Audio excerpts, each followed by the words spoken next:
make sure you don't do more than 15 miles an hour with this. Also, it's bad to kick your kid in the face. I'm going to take this guy off of here. This one has it right there. So for this, I'm just going to push that down, and then that releases this guy. And then it looks like these pins just slide out of here, maybe? Yep. Those are just placeholders.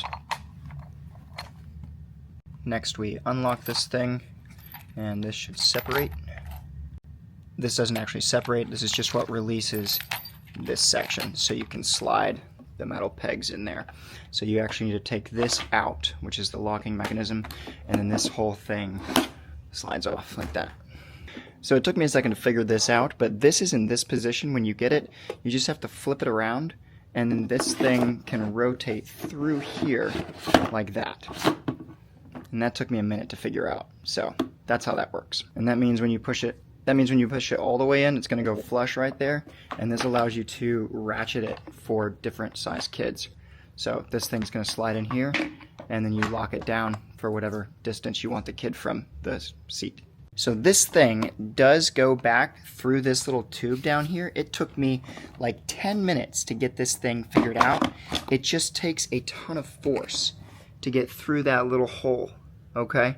It does go through there. I just thought it would slide in more easily, but you actually have to like shove it through, okay? So if you do get this, just know you shove it through, and then you can lock it down. I wish somehow I had known there would be more force required. So the next step is to mount this part right there. It seems like the easiest way to do that is to put both screws through this first and then connect it from the other side. Quick note, these screws are not actually all the same size, so figure out which size you need. I actually was using the wrong size for one of them just because I didn't need as long a screw. So obviously I wanted to make sure this was as tight as possible because my kid's life depends on it.